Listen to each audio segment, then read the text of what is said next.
नमस्कार, good evening. हमारे जितने भी लोग आज हमारे साथ जुड़ रहे हैं, हमारे बच्चे, उनके अभिभावक, हमारे जितने भी लोग जो ऑफिस आजकल नहीं जा रहे हैं कोरोना की वजह से, और आप हम सभी आप हम लोगों को लाइव देख पा रहे हैं। आप सभी का राष्ट्रीय बाल अधिकार संरक्षण आयोग की आज की इस बाल सभा में बहुत बहुत स्वागत है। बाल सभा हमने इसलिए नाम दिया है क्योंकि आजकल बच्चे कोरोना वायरस की वजह से, कोविड-19 की वजह से स्कूल नहीं जा रहे हैं, घर पर ही हैं, अपने अभिभावकों के साथ समय बिता रहे हैं और बाहर खेलने नहीं जा पा रहे हैं। तो ऐसे में राष्ट्रीय बाल अधिकार संरक्षण आयोग ने बाल सभा का आयोजन किया है, जिसके जरिए हम रोज शाम को आपके साथ लाइव रहेंगे और इसमें हमारे साथ एक विशेषज्ञ जुड़ेंगे जो आपको हमारे देश की ऐसी महान जो हमारी हस्तियां हैं उनके बारे में आपको बताएंगे, उनके बारे में आपको ज्ञान देंगे, उनके बारे में आपको और जानकारी देंगे। तो ऐसे में आज जो हमारी राष्ट्रीय बाल अधिकार संरक्षण आयोग की बाल सभा की जो श्रृंखला आज हम प्रारंभ कर रहे हैं, आज हम इसका शुभारंभ कर रहे हैं और इसमें हमारे साथ जुड़ेंगे डॉक्टर उन्नत पंडित। सर नमस्कार, आपका बहुत बहुत स्वागत है राष्ट्रीय बाल अधिकार संरक्षण आयोग की बाल सभा में। नमस्कार। हम लोगों को बताना चाहते हैं कि डॉक्टर उन्नत पंडित जो अभी हमारे साथ जुड़ रहे हैं वो अटल इनोवेशन मिशन के प्रोग्राम डायरेक्टर है, जो कि भारत सरकार की एक बहुत ही बड़ी शाखा है और पूर्व में भी बहुत सारी मिनिस्ट्रीज के साथ जुड़े हुए हैं। और आज हम जिस एक महान हस्ती के बारे में बात करेंगे, आप सभी बच्चे उनके नाम से बहुत अच्छी तरह से वाकिफ हैं, जिनको हम लोग मिसाइल मैन के नाम से भी जानते हैं। मुझे लगता है आप लोग शायद जान गए होंगे, मिसाइल मैन यानी कि हमारे डॉक्टर एपीजे अब्दुल कलाम जी, और जिन्होंने हम सब बच्चों के साथ, आप सभी बच्चों के साथ बहुत अच्छी तरह से जो जुड़े हैं, जिन्होंने काम किया है। और आज हम उनके बारे में जानेंगे डॉक्टर उन्नत पंडित जी से। नमस्कार। आज एनसीपीसीआर के द्वारा ये बाल सभा का जो आयोजन किए जा रहा है, उसके लिए मैं एनसीपीसीआर एवं सभी आयोजकों का अभिनंदन करता हूँ। ये एक बेहतरीन पहल है। बच्चों को हमारे देश के महानुभवों के बारे में जानना और समझने का अवसर मिल रहा है। इस लॉकडाउन के फेज में बच्चों को प्रेरणादायी बातें उनके सन्मुख रखना, और उसमें ही पहली श्रेणी में हम ऐसे महान व्यक्ति की बात करने जा रहे हैं जिन्होंने आज के बच्चों के लिए एक आदर्श और प्रेरणा का एक आधार स्तंभ रचा है। उनका जीवन एक सागर है और जीवन के हरेक पहलू, हरेक आयाम को हम अमृत बिंदु के रूप में अगर हम कहें तो शायद ये उचित रहेगा। महामहिम पूर्व राष्ट्रपति एपीजे अब्दुल कलाम का जीवन हम सब भारतवासियों के लिए एक अत्यंत आदर्शपूर्ण रहा है। वो एक वैज्ञानिक थे, उनकी एक आध्यात्मिक सोच रही। युवाओं और विद्यार्थियों के साथ साथ समाज के सभी नागरिकों को उनके जीवन से सतत मार्गदर्शन और प्रेरणा मिलती रही। आज वो हमारे बीच में नहीं है, लेकिन उनकी लिखी हुई हर एक बात आज हमें सतत प्रेरणा देती है। खासकर विद्यार्थियों के लिए तो उन्होंने बहुत बड़ी बातें कही है और बहुत ही सरल भाषा में उन्होंने कहा है। अभिभावकों के लिए भी एक बहुत बड़ा संदेश है उनका जीवन, और निश्चित रूप से सभी शिक्षकों, आचार्यों और शिक्षा से जुड़े हुए हर एक व्यक्तियों के लिए उनका जीवन एक महत्वपूर्ण आधार स्तंभ है। एक बहुत ही सरल बात उन्होंने इतनी सटीक रूप से कही है कि आइए हम अपने आज को न्यौछावर करें ताकि हमारे बच्चों का कल बेहतर हो। आज हम समर्पण की भावना को इसे उन्नत स्तर पर ले जाएं ताकि आने वाले भविष्य में नए भारत का निर्माण हम कर सकें।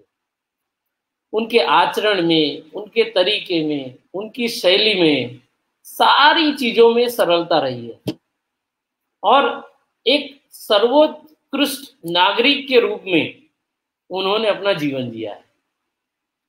भारत के 11वें राष्ट्रपति रहे, लेकिन उनकी सरलता ने भारत के राष्ट्रपति पद को भी पुनर्भाषित किया,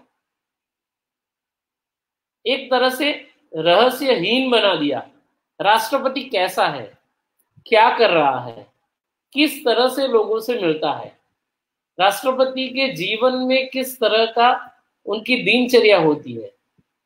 अनगिनत बच्चों के साथ उन्होंने संवाद किया, उन्हें प्रेरणा दी। उनके जीवन से आज ऐसे महान वैज्ञानिक तैयार हो रहे प्रेरणा लेकर। भारत में मिसाइल मैन के रूप में लोगों ने उन्हें जाना, लेकिन कैसे वे मिसाइल मैन बने, ये बात जानने लायक है। बचपन में शायद उनके जीवन को समझने का या पढ़ने का अगर आपको अवसर नहीं मिला है, तो मैं एक बात रखना चाहूंगा।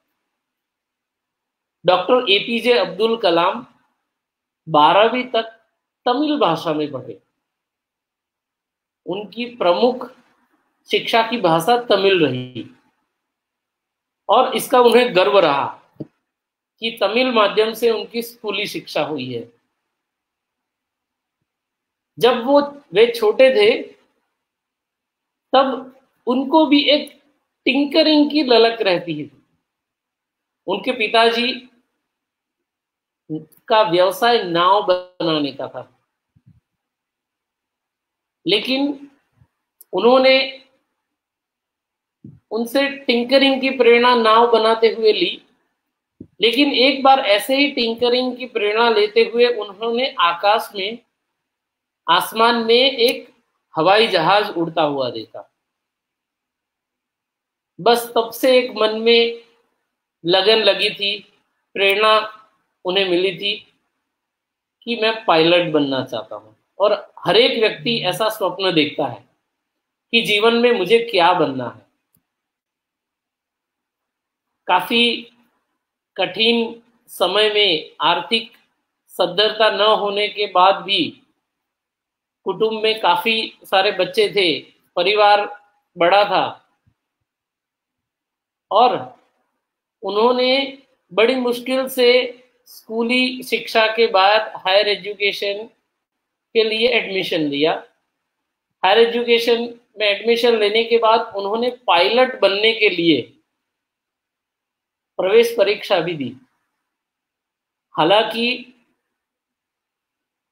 तकरीबन 13 लोगों का चयन करना था और उनका चयन परीक्षा में 14वां या 15वां नंबर आया था। उनका चयन नहीं हो पाया। सोचा कि पायलट नहीं बन पा रहा हूं तो एरोनॉटिकल इंजीनियर बन जाता हूं। एरोनॉटिकल इंजीनियरिंग का अभ्यास उन्होंने किया। शुरू में वैज्ञानिक अनुसंधान से जुड़े रहे। धीरे धीरे उन्होंने डीआरडीओ भी ज्वाइन किया। डीआरडीओ में एक होवरक्राफ्ट का प्रोजेक्ट उस समय उन्हें मिला। कुछ प्रारंभिक चुनौती के बाद वो सफल नहीं हो पाया। बाद में उन्होंने मिसाइल का प्रोजेक्ट उन्हें दिया गया और आज उनके द्वारा अनुसंधान किए गए ऐसे कई मिसाइल भारत को सुरक्षा की दृष्टि से एक उन्नत स्थान पर पहुंचाते हैं। आज हमारे देश की रक्षा को नए आयाम तक पहुंचाने का अगर हमें श्रेय देना है तो ये भारत के एक अनन्य पुत्र missile man Shri doctor APJ Abdul Kalam को देना है। वास्तव में उन्हें पहले नागरिक के जीवन में जब वे राष्ट्रपति थे तब पहले नागरिक होने के नाते उनके जीवन में सही अर्थों में उन्होंने एक प्रथम नागरिक का कर्तव्य है कि आज के युवाओं को और बच्चों को प्रेरणा दे। उनकी अप्रतिम प्रतिभा रही, ज्ञान का प्रत्येक अंश एक बेहतर और प्रगतिशील भारत के निर्माण के लिए उन्होंने दिया।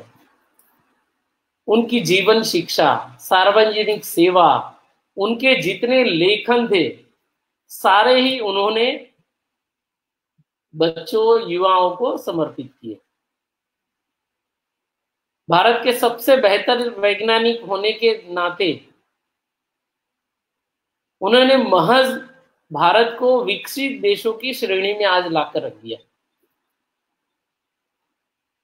आज अंतरिक्ष अनुसंधान केंद्र जो भी सफलताएं हासिल कर रहा है उसमें शायद उसकी नींव में कहीं ना कहीं डॉक्टर एपीजे अब्दुल कलाम का अनुसंधान है। आज समग्र विश्व में कई विकसित देश अपने घर के बनाए हुए सैटेलाइट्स को लॉन्च करने के लिए भारत का लॉन्च पैड इस्तेमाल कर रहे हैं। विकसित देश होने के साथ साथ उन्हें पता है कि अगर मुझे अपना सैटेलाइट अंतरिक्ष में छोड़ना है तो ऐसी कॉस्ट इफेक्टिव टेक्नोलॉजी भारत ने विकसित की है कि महज कुछ छोटा सा खर्च करके वो सैटेलाइट को अंतरिक्ष की ऊपर स्थापित कर सकते हैं। भारत में जब जब परिवर्तन और विकास की बात उनके रहते हुए आई, एक प्रभावी वैज्ञानिक के साथ साथ एक राजनयिक के रूप में भी उन्होंने देश को एक नई दिशा देने का प्रयास किया। जब एक बहुत ही महत्वपूर्ण बात है जो मैं आज फिर से दोहराना चाहूंगा, जब यूरोपियन यूनियन की स्वर्ण जयंती थी तब फ्रांस के स्टॉकबर्ग में यूरोपीय संसद के दौरान उन्होंने एक बात कही थी जो आज भी लॉकडाउन के समय में हमारे लिए एक प्रेरणा देती है और लंबे समय तक हर भारतीय के लिए उनके कान में गूंजती रहेगी। उन्होंने कहा था कि जहां हृदय में धर्म है वहां चरित्र में सुंदरता है, जहां चरित्र में सुंदरता है तब घर में सद्भाव है, जब घर में सद्भाव है तो देश में व्यवस्था रहती है, जब देश में व्यवस्था रहती है तब विश्व में शांति रहती है। आज लॉकडाउन के समय में भी हम पूर्ण रूप से तन्मयता के साथ जो भी निर्देश हमें दिए जा रहे हैं हम उसका पालन कर रहे हैं, बिना किसी भेदभाव के एक साथ सब मिलके कोरोना को हराने के लिए जुटे हुए हैं। देश की व्यवस्था को हम साथ मिलकर सुदृढ़ रूप से चलाने का एक अवसर दे रहे हैं और इस प्रयास के रूप में विश्व में कोरोना को कैसे हराया जा सकता है इसका उत्कृष्ट उदाहरण शायद अभी भारत विश्व को दे रहा है। उनका हरेक जीवन का विभिन्न पहलू एक बहुत ही महत्वपूर्ण रूप से भारत के युवाओं को उनकी सामाजिक राजनीतिक उपलब्धियों में से कहीं ना कहीं कुछ न कुछ सीखने का अवसर देता है। कई उनको अवार्ड, ख्याति, प्रशस्ति दी गई, लेकिन उनके निजी सरलता इतनी बड़ी रही कि इजीली उनको कोई भी छात्र अप्रोच कर सकता था। राष्ट्रपति होने के बावजूद किसी भी छात्र को कोई भी वैज्ञानिक अनुसंधान के लिए उन्हें मिलना है तो ही इज इजीली एक्सेसिबल, उनको मिलना बहुत ही साहजिक था। छात्रों और युवाओं के लिए विशेषकर उनको प्रेम रहा। अपने अंतिम समय तक भी उन्होंने शिक्षा छात्रों और युवाओं के बीच में बिताया, और जिस तरह से उन्होंने हमारे बीच से अलविदा कहा, आज भी बच्चों की कल्पनाओं में, युवाओं की नई खोज में, वयस्कों की आकांक्षाओं में, वैज्ञानिकों के आविष्कार में डॉक्टर कलाम आज हमारी दृष्टि में बसे हैं, हमारे हृदय में बसे हैं। डॉक्टर कलाम को समझना, हर एक जीवन में हर एक उनके अवसर को समझना, उसकी तन्मयता से हमें इसका आचरण करना और हमारे भावी योजनाओं को साकार करने में हमें एक तरह से प्रेरणा देता है। उन्होंने एक बहुत ही महत्वपूर्ण बात कही, thinking is the capital and enterprise is a way and hard work is the solution. जो आज हमारे अटल टिंकरिंग लैब में भी कई छात्र स्कूली शिक्षा के दौरान ही स्टार्टअप शुरू कर रहे हैं। कुछ ऐसे सक्सेसफुल इनोवेशन टिंकरिंग के माध्यम से करने के ऐसे उदाहरण हमारे सामने भी आए हैं। उनके लिए ये एक उनका कोट बहुत ही महत्वपूर्ण है। I will repeat again, thinking is the capital and enterprise is a way and the hard work is the solution. Why we should be doing all this?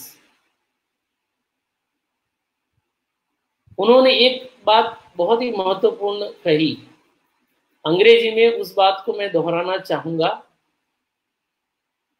Look at the sky, we are not alone, the whole universe is friendly to us and conspire only to give the best to those who dreams and works.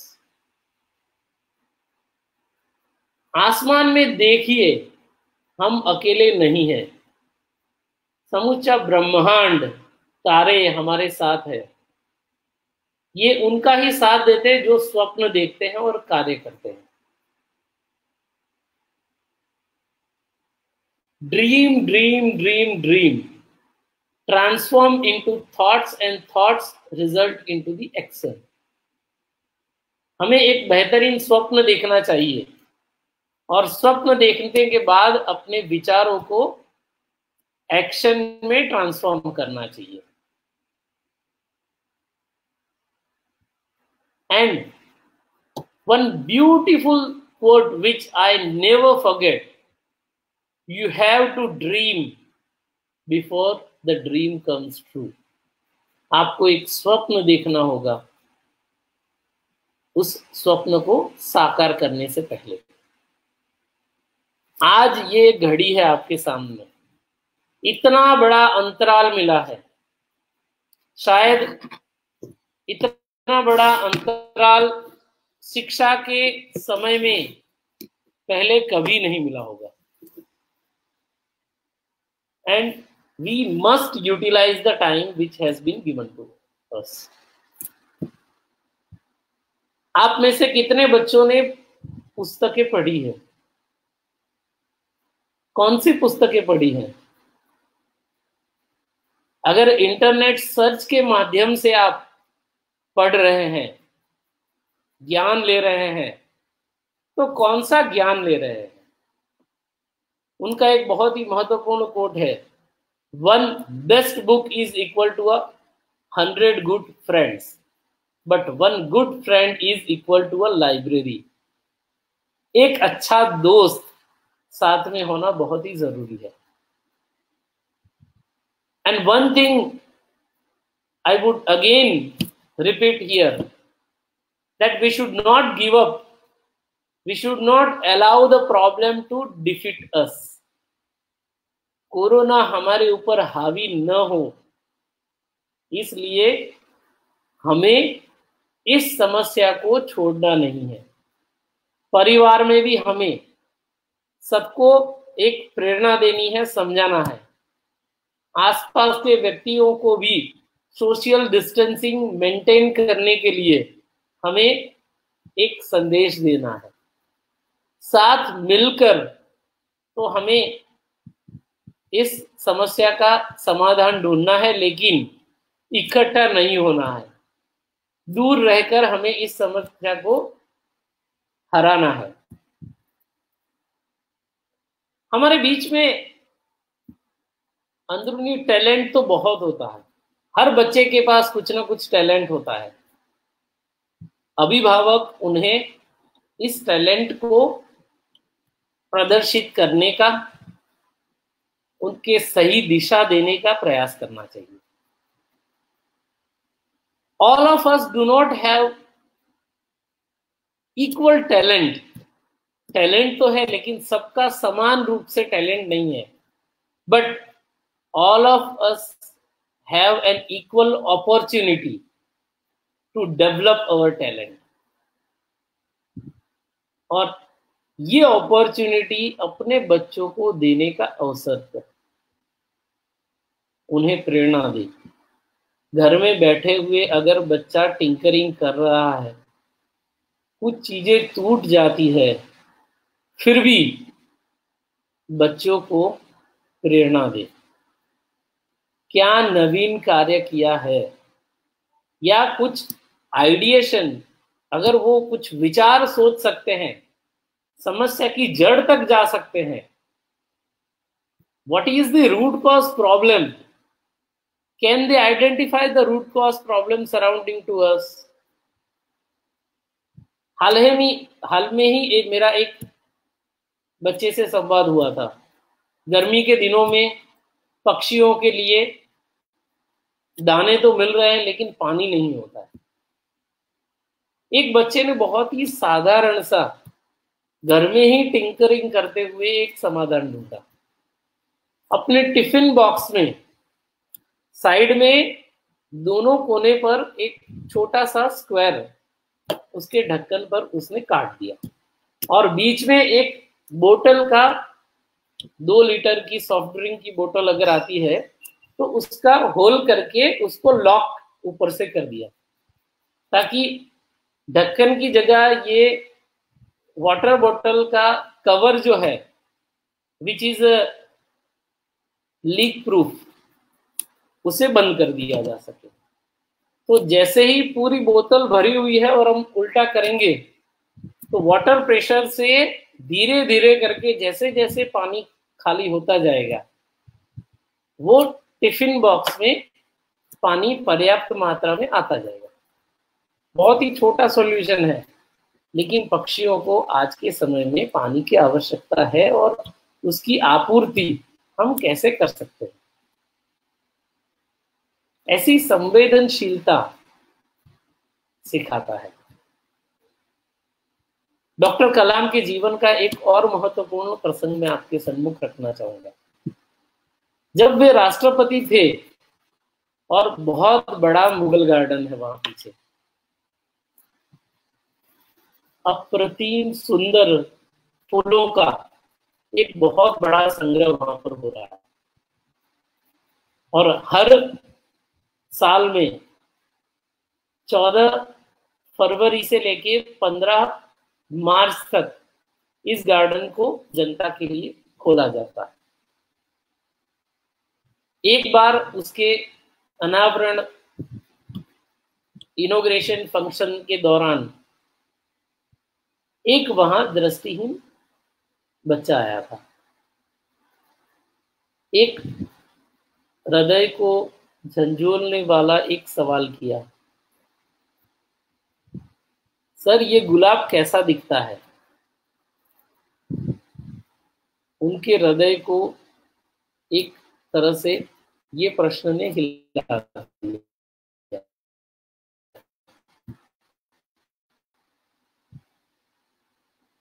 ऐसे चंद जनों के लिए उन्होंने वहां पर एक अलग से ही गार्डन ऑफ सेंसेस डेवलप किया, बच्चे छूकर उसे महसूस कर सके, ऐसा वहां पर एक अलग ही सेक्शन वहां खड़ा किया।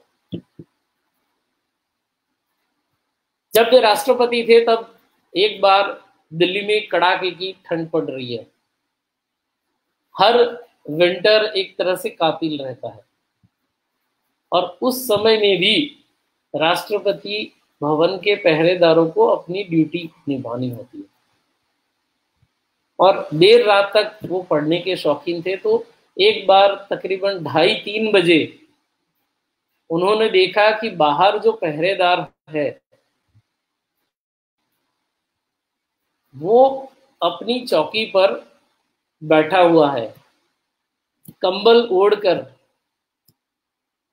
अपनी बंदूक साइड में रखे हुए वो थोड़ा विश्रांति की मुद्रा में था। वहां गया और जैसे ही उसने देखा कि राष्ट्रपति जी आ रहे हैं, कंबल छोड़कर वो अपनी सावधान की मुद्रा में फिर से आ गया। इस बात ने भी, इस प्रसंग ने भी उन्हें कुछ सोचने पर मजबूर कर दिया। वो अपने रूम में वापस चले गए। पूरी देर रात उन्होंने कुछ सोचा कि इस समस्या का समाधान कैसे करें, कैसे वहां जो सैनिक अपनी ड्यूटी कर रहा है उसे इस गर्मी में, इस कड़ाके की सर्दी में थोड़ी बहुत गर्मी मिल सके, ऐसा क्या हम वहां पर नियोजन कर सकते हैं। अलग अलग विभिन्न रूप से डिजाइन उन्होंने खुद तैयार करके एक तरह से ऊपर से कवर हो सके ऐसी चौकी की डिजाइन तैयार की, और साथ में उसमें इलेक्ट्रिक पावर प्लग दिया ताकि हीटिंग, और जब गर्मी है तब फैन से उनको ठंडी मिल सके। तो छोटी बात, शायद राष्ट्रपति रहते हुए उन्हें ये सब सोचने की आवश्यकता नहीं थी, और शायद वो नहीं सोचते तो किसी के संज्ञान में भी ये बात नहीं आती। लेकिन हर व्यक्ति की समस्या, उसके प्रॉब्लम को समझने में कैसे वैज्ञानिक दृष्टिकोण से उसका हल निकल सके, इस बात पर उन्होंने सतत प्रयत्नशील रहते हुए कुछ न कुछ नए अनुसंधान, टिंकरिंग करने का हमेशा से ही एक तरह से उनकी हॉबी और हैबिट बन गई।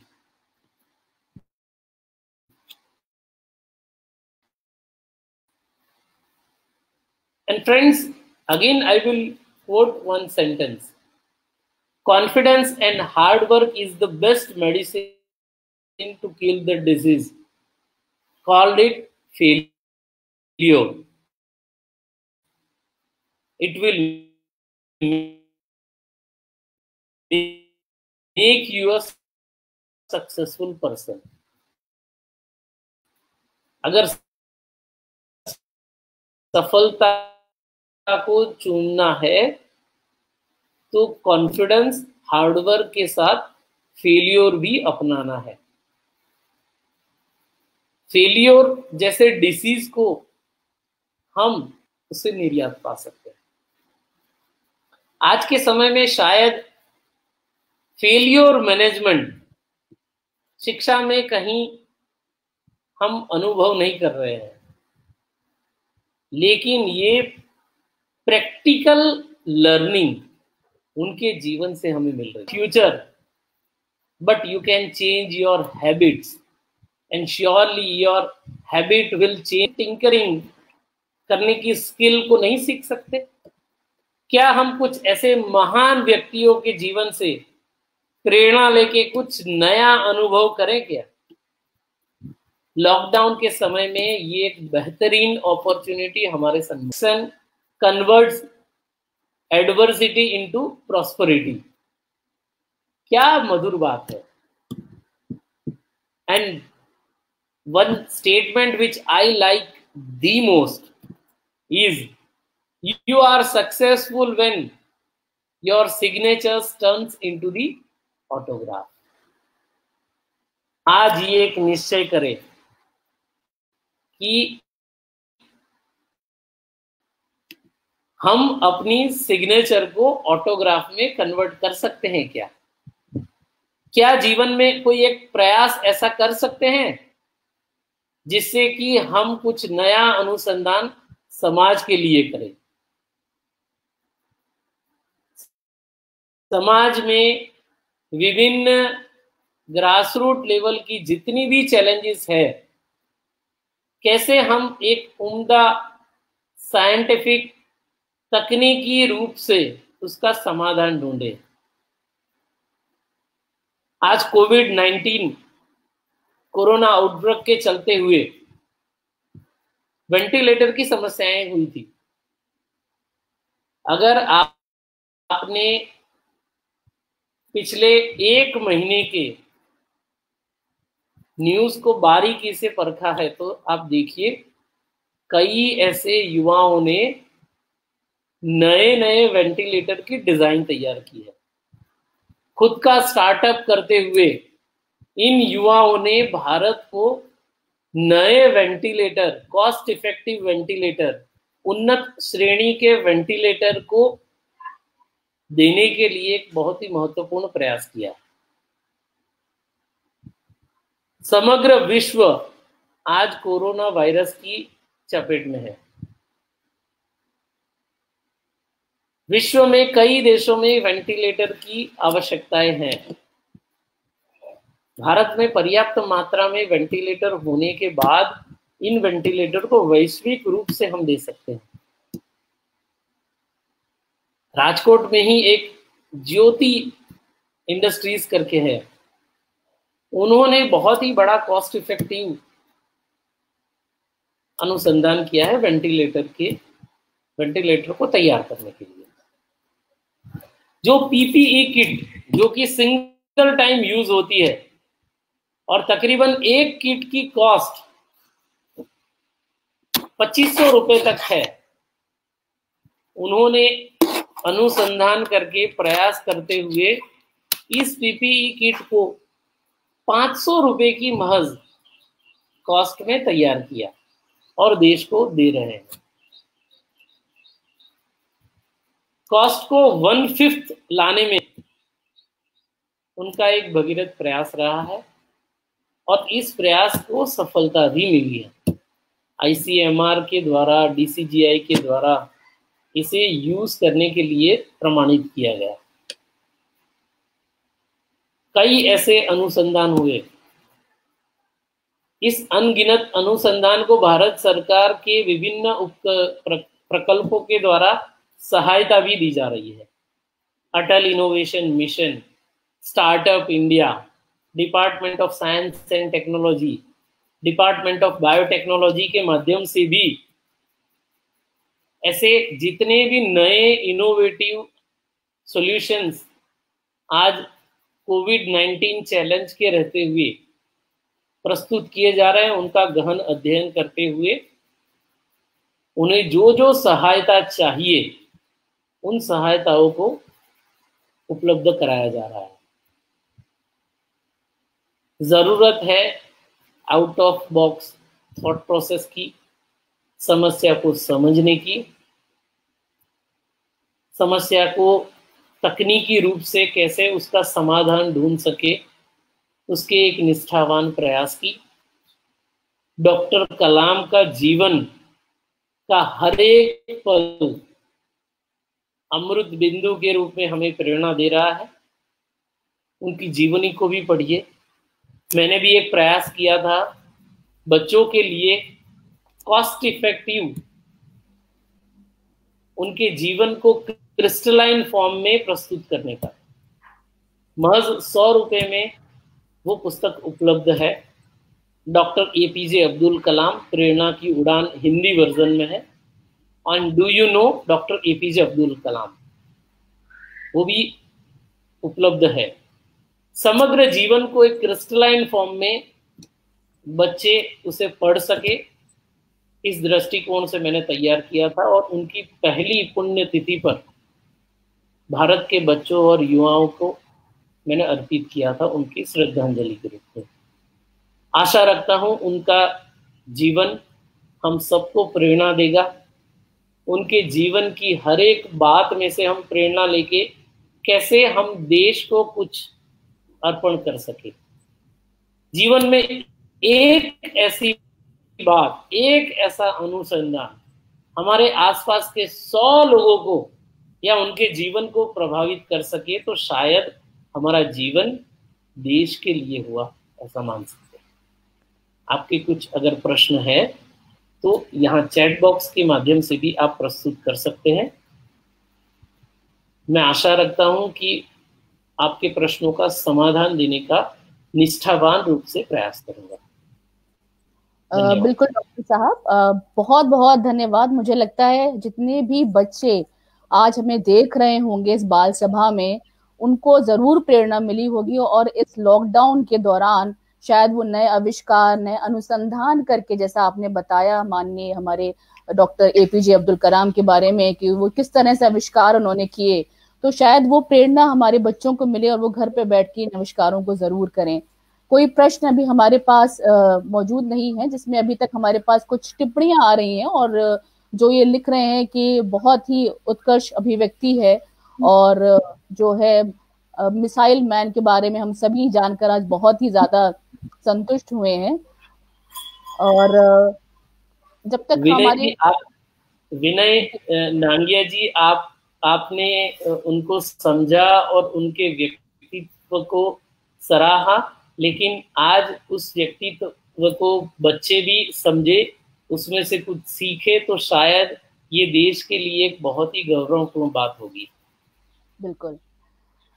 जो बच्चे शायद हमारे साथ अभी जुड़े हैं, मैं उनको एक बार फिर से बताना चाहूंगी कि राष्ट्रीय बाल अधिकार संरक्षण आयोग एनसीपीसीआर ने बाल सभा का आयोजन किया है, जो हमारे फेसबुक लाइव स्ट्रीमिंग के माध्यम से रहेगा, जिसमें कल हम विवेकानंद जी के बारे में जानेंगे, जिसमें हमारे साथ होंगे डॉक्टर मुनित कानितकर जी और डॉक्टर मुकुल कानितकर जी हमारे साथ रहेंगे। विवेकानंद जी के बारे में, उनकी जीवन के बारे में आप सभी को बताएंगे। तो बच्चे जरूर हमारे साथ एनसीपीसीआर की लाइव स्ट्रीमिंग के साथ जुड़ें और हमारे देश की इन महान हस्तियों के बारे में जरूर जानें। और इस लॉकडाउन में मुझे ये आशा है कि आप जब घर में बैठे हैं तो ये समय अपना ज्ञान बढ़ाने का, अपने जीवन शैलियों को, जो हमारे जो महान देश के जो महान हस्तियां उनकी जीवन शैलियों के बारे में पढ़ने का, उनको जानने का, और हमारे फेसबुक लाइव स्ट्रीमिंग से जुड़ के उनके बारे में और जानने का। डॉक्टर उन्नत पंडित जी आज हमारे साथ जुड़े, उन्होंने हमारे साथ डॉक्टर एपीजे अब्दुल कलाम जी के बारे में, उनकी जीवनी के बारे में, उनके आविष्कारों के बारे में और उनकी प्रेरणा हम सब तक कैसे रहे उसके बारे में हमें बताया। हमें बहुत बहुत धन्यवाद मैं आपका राष्ट्रीय बाल अधिकार संरक्षण आयोग की ओर से करती हूँ।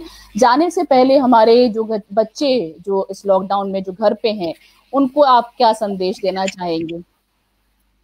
बस उनकी जीवनी को समझिए, उनके जीवन के हर एक संदेश को कैसे आप जीवन में अपना सकते हैं, और क्या संदेश आपको आपके आसपास के समाज में कुछ उनके लिए करने का अवसर मिला है।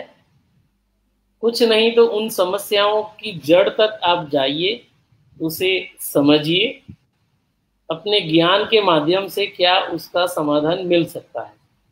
इस बात को शायद एक निष्ठावान प्रयास करेंगे तो भी हमारी डॉक्टर कलाम को एक हृदय से शायद अंजलि होगी।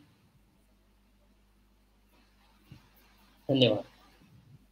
बहुत बहुत धन्यवाद डॉक्टर साहब। और कल फिर से हम समय 4 बजे शाम को हमारी फेसबुक लाइव स्ट्रीमिंग से जुड़ेंगे और हम स्वामी विवेकानंद के बारे में जानेंगे डॉक्टर मुकुल कानितकर जी से।